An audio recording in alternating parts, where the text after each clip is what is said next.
कोई गुरु नहीं, उसका जीवन शुरू नहीं। जीवन की शुरुआत ही गुरु की शरण में आने के बाद होती है। भक्ति के मार्ग में अगर एडमिशन लेना है, भक्ति के मार्ग में अगर प्रवेश लेना है, तो प्रथम भगत संतन कर संगा।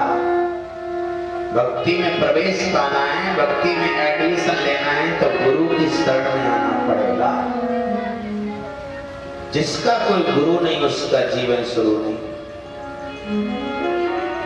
एक बात बताऊं,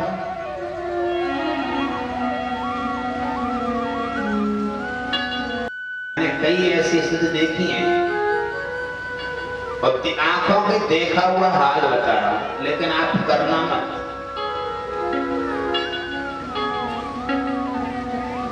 हम एक बार बाय रोड कार से जब जा रहे थे, तो एक व्यक्ति को मैंने देखा, साइकिल से जा रहा था,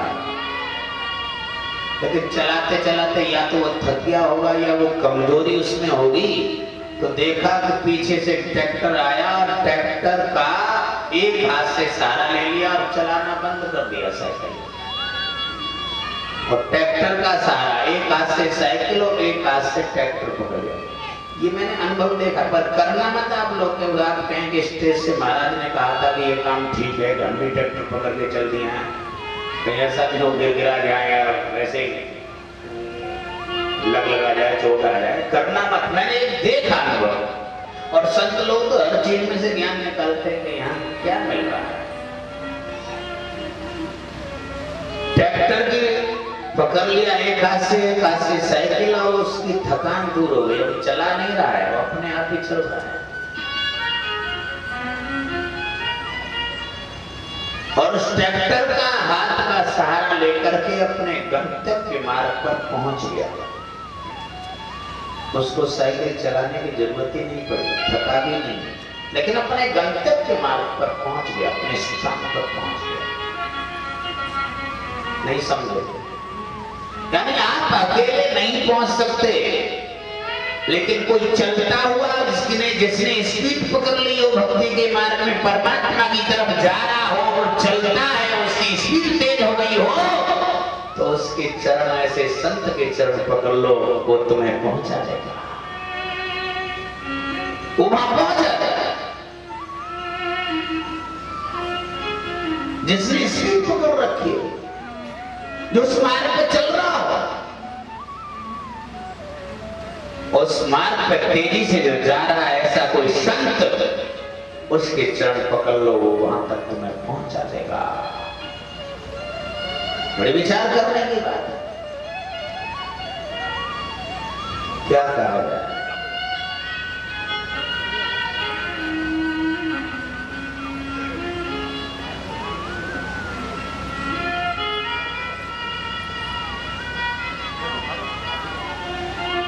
आप यहाँ के क्षेत्र के लोग ज्यादातर दर्शन करने के लिए कहाँ जाते हैं? खाटू बाबा, श्याम बाबा के दर्शन करने जाते हैं।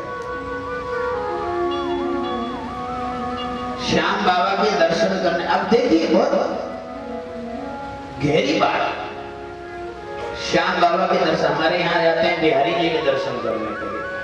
तो जब भी हम बिहारी जी के दर्शन करने जाते हैं, तो हम उससे बिहारी जी के लिए बहुत अच्छी गुलाब की माला लेते हैं, गुलाब के पुष्पों की। बाहर गेट पर लगी रहती है दुकान। गुलाबों के पुष्पों की माला हम खरीदते हैं। कहां तक पहुंचाना है उस गुलाबों के पुष्पों की माला को? भगवान के चरणों तक, बिहारी जी तक, श्याम बाबा तक। लेकिन वो दुकानदार उस गुलाब के पुष्प की माला को गाय में रख के देता है, आपको मालूम है? एक पलाश के पत्तों में, सूखे पत्ते होते हैं पलाश के, सूखे पत्तों में उस गुलाब के पुष्प की माला को रख के देता है। लेकिन सूखे पत्तों में वो सामर्थ्य नहीं है, वो उसमें किस्मत ऐसी नहीं है कि वो ठाकुर जी के चरणों तक पहुंच सके। उन सूखे पत्तों की इतनी किस्मत नहीं है कि वो ठाकुर जी के चरणों तक पहुंच सके। लेकिन गुलाबों के पुष्प का साथ अगर उसने कर लिया, तो वो सूखा पत्ता भी ठाकुर जी के चरणों में पहुंच जाता है। इसलिए हम तुम तो एक सूखे पत्ते की तरह हैं।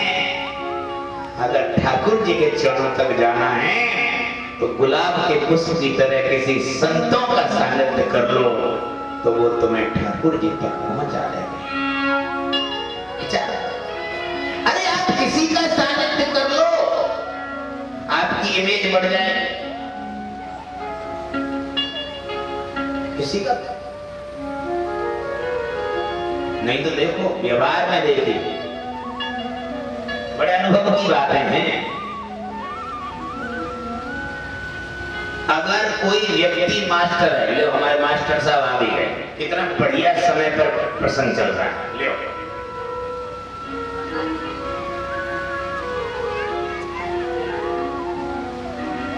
कोई व्यक्ति मास्टर है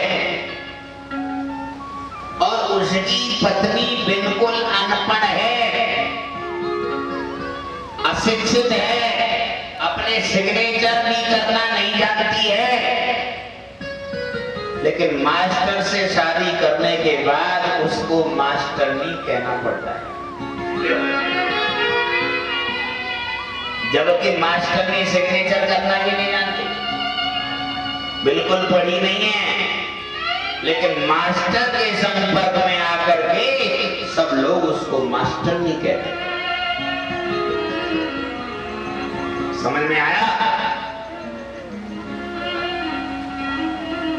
बहुत योग्य डॉक्टर है, लेकिन पत्नी उसकी बिल्कुल अनपढ़ है, सर दर्द की गोली का भी नाम नहीं जानती है, लेकिन उसको डॉक्टर नहीं कहा जाता है। आई बात समझ में नहीं आई? बहुत बड़े योग्य पंडित जी की पत्नी है, वो एक श्लोक भी नहीं जानती है, लेकिन उसको पंडितानी कहना पड़ता है। यानी अच्छे व्यक्ति के संपर्क में आकर के उस व्यक्ति की इमेज बढ़ जाती है, उसकी वैल्यू बढ़ जाती है।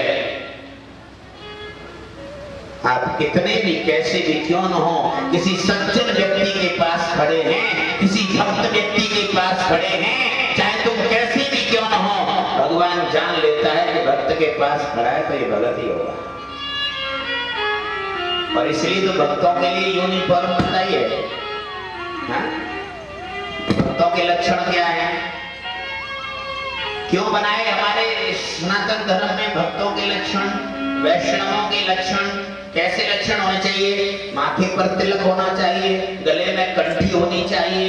ये सब क्यों किया गया? कोई दिखावा नहीं है कि हम तिलक लगा के भगत बन जाएं, कि माला पहन करके भगत बन जाएं, ये दिखावा नहीं है। अगर जिसके गले में गुरु की कंठी होगी और जिसके माथे पर चंदन का तिलक होगा, अगर काल भी आएगा ना, देखते ही वो भी वापस लौट जाएगा, ये तो कोई भगवान का भगत है। चाहे भले ही वैसे ही नाटक के लिए पहन के जाओ, अगर वैसे ही नाटक के लिए तुम करके चंदन लगा लो और तिलक लगा लो और कंठी पहन लो, तो भी काल भी वापस लौट जाएगा कि ये कोई भगवान का भगत है। सच्चा से करो, सच्चाई से करो, वो तो अलग ही बात है, लेकिन वैसे ही कर लो तो भी दिल से अगर करो भगवान का भजन तो कल्याण है ही। लेकिन अगर दिल भी नहीं लगे, मन भी नहीं लगे, वैसे ही माला झोली लेकर के घूमते डोलो और वैसे ही माला फेर करो, भले ही तुम्हारा दिल नहीं लग रहा है, लेकिन आज झूठे को करोगे तो कल एक दिन करते करते सच्चाई पर भी आ सकते हो।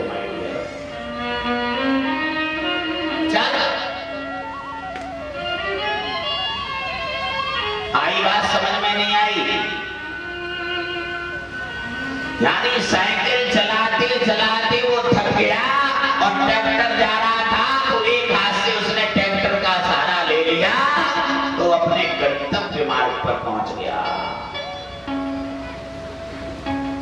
उसको मेहनत नहीं करनी पड़ी, साइकिल चलाने की जरूरत नहीं पड़ी।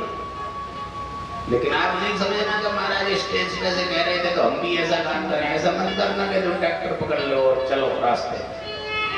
ये गलत बात है, लेकिन मैं ये आपको ये अनुभव की बात बताना चाह रहा हूँ कि ट्रैक्टर पकड़ के एक हाथ से जब वो चला, उसको साइकिल चलानी नहीं पड़ी, लेकिन वो अपने गंतव्य मार्ग पर पहुंच गया। इसका मतलब क्या है? यानी इस मार्ग पर कोई चलता हुआ जिसने स्पीड पकड़ ली हो, भक्ति की मार्ग में जा रहा है, परमात्मा के मार्ग में जा रहा है, कोई संत, कोई महापुरुष, कोई गुरु, और जिसकी स्पीड, अगर गति जिसकी तेज हो, तो उसके चरण जाके पकड़ लो, वो परमात्मा के पास तुम्हें पहुंचा देगा। उसके चरण पकड़। बगिया में बहार आती है बसंत आने के बाद, और जीवन में बहार आती है संत आने के बाद। इसके जीवन में कोई संत आ गया, संत की शरण जिसने ले ली, उसका जीवन भरा भरा हो जाता है। हाँ?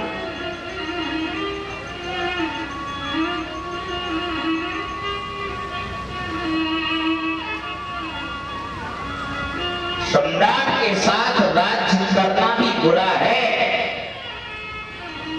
सम्राट के साथ राज्य करना भी बुरा है। वो न जाने कब रुला दे, उसका कोई पता नहीं। सम्राट के साथ राज्य करना भी बुरा है, वो न जाने कब रुला दे। और संत के साथ, फकीर संत के साथ भीख मांग के रहना भी अच्छा है, वो न जाने कब मिला दे, कब मुलाकात है।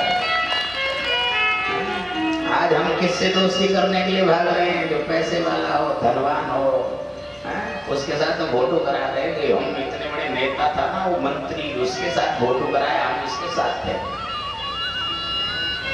एक संसार के धनवान व्यक्ति को अपना बनाने में लगे हुए हैं, लेकिन वो धनवान व्यक्ति तुम्हारा हो भी जाए तो वो क्या देगा? वही संसार की तुच्छ वस्तु।